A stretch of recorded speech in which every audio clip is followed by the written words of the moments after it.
It is now precisely 7 o'clock.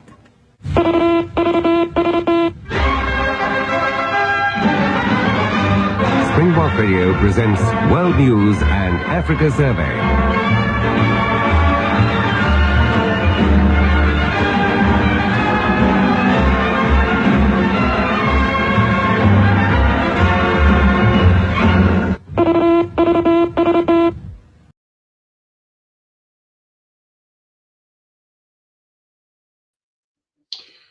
Good morning. It is Wednesday morning, the 21st of January 2026, and I greet you all here from the Northern Cape of South Africa.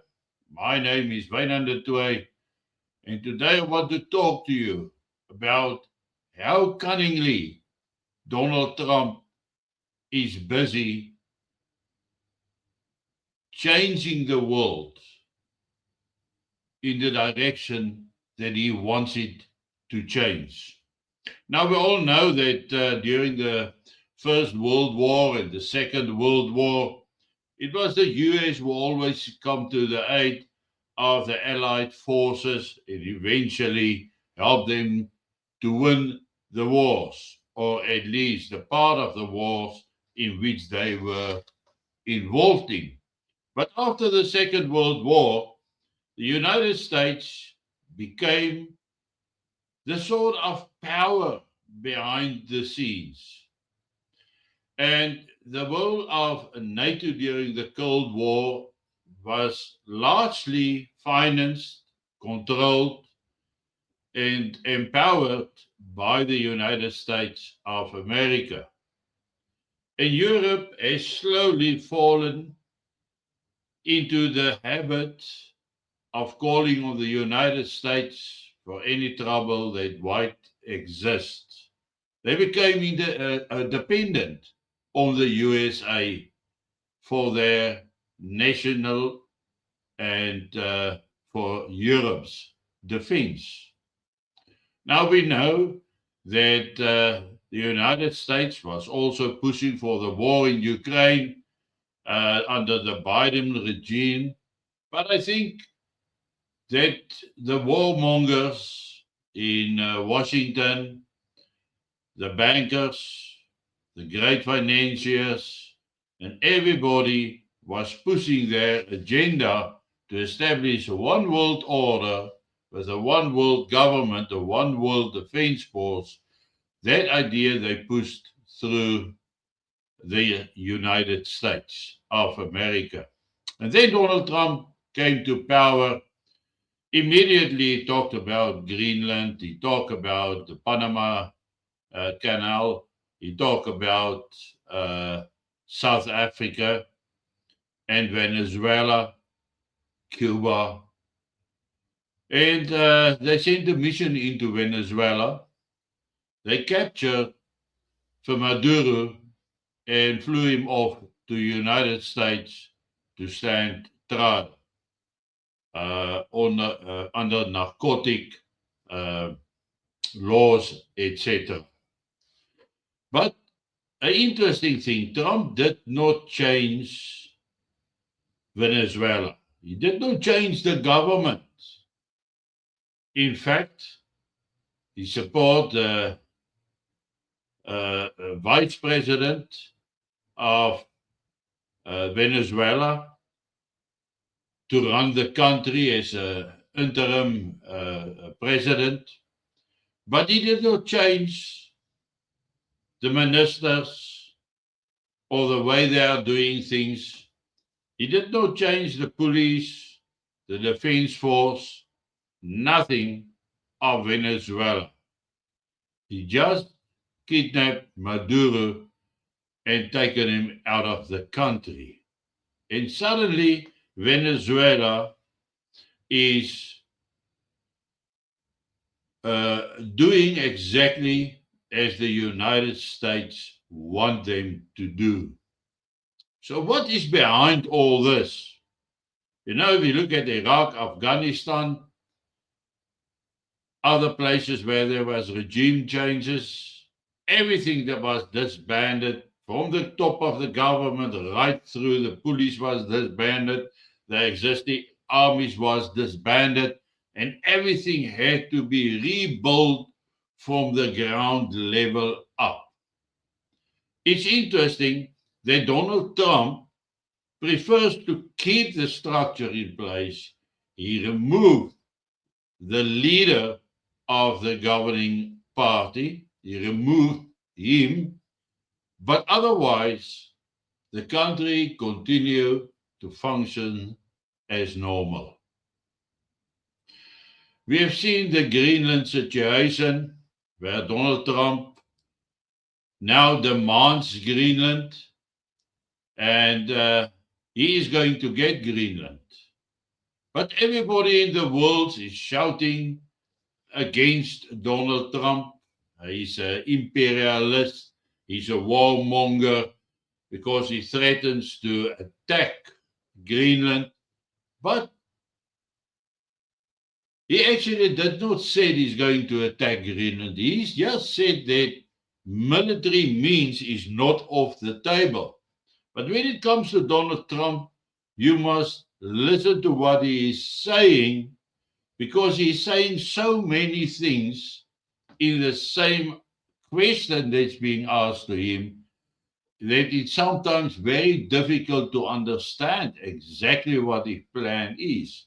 But I think that's part of his strategy. But that shows him who in Europe is with him and who is against him. And to understand that side of the story, we have to go and check what has happened in Europe over the past 70, 80 years. The United States was paying the money. Everybody, as I said in the beginning, was dependent on the United States of America, and they have very easily slipped into the comfort zone of when there's trouble in Europe, America will sort it out. But we have talked about it. The globalists, the money controllers in the world, the Rothschilds families, those group of people, the elite bankers, they all are being surpassed by the actions of Donald Trump, because a lot of business and financial control went through Venezuela, the spreading of the drugs to the United States, the income they made out of the drug cartels, and the weakening of the United States by means of sending drugs into the country. So, for the moment, let's listen to what is being said. What said Miller on Greenland? Stephen Miller goes off on Europe for freeloading of American defense, but pretending Greenland is theirs. They cannot defend Greenland. It's unfair to the American taxpayer who has subsidized all of Europe's defense for generations. American dollars, American treasure, American blood, American ingenuity is what keeps you. And Donald Trump insisting that we must be respected.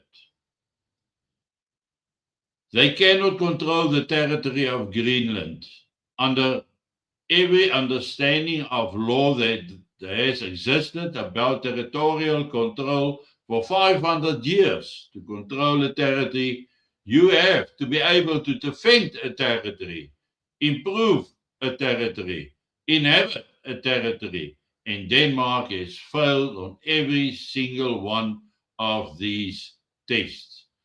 So they want us to spend hundreds of billions of dollars defending a territory for them that is 25% bigger than Alaska at 100% American expense. But they say while we do this, it belongs 100% to Denmark. And here we see a very interesting comparison of what I've told you a little bit earlier. So Donald Trump is going to take Greenland. I know that Denmark has sent some troops. Some of the other countries in Europe have sent a couple of troops. At a stage, there was about 30 troops ready to defend Denmark. We know that the Germans withdraw their troops less than 24 hours after they've landed in Greenland. So eventually, I think that Trump will just deploy troops to the existing bases of the United States forces, deploy them there, and take over the country. Because as Miller has rightly said, no one in Europe can, in fact, defend Greenland. And we know that Greenland is also another place where these oligarchs, the people, the rich bankers, the banking cartels, and globalists are working through because of the desolation of Greenland and the vast spaces. Is there a lot of things going on in Greenland? But the best of it all is Trump is bypassing them all. Trump is neutralizing this rich banking financiers, this global elite. He's bypassing them. And very subtly, he is disarming them because through all the wars, they have used money to finance the wars, to keep it going, and eventually have a larger control over countries. Donald Trump clearly wants to stop this. He wants to stop the Federal Reserve. And I think that the globalist is starting to panic because Trump bypassed them the whole time, don't talk to them, they don't have any influence over his actions. Interesting, the money he received for the Venezuelan oil, he did not deposit in the United States. He deposited it in a bank account in Qatar. Another proof that he wants to bypass the globalists, the bankiers, the financiers, etc.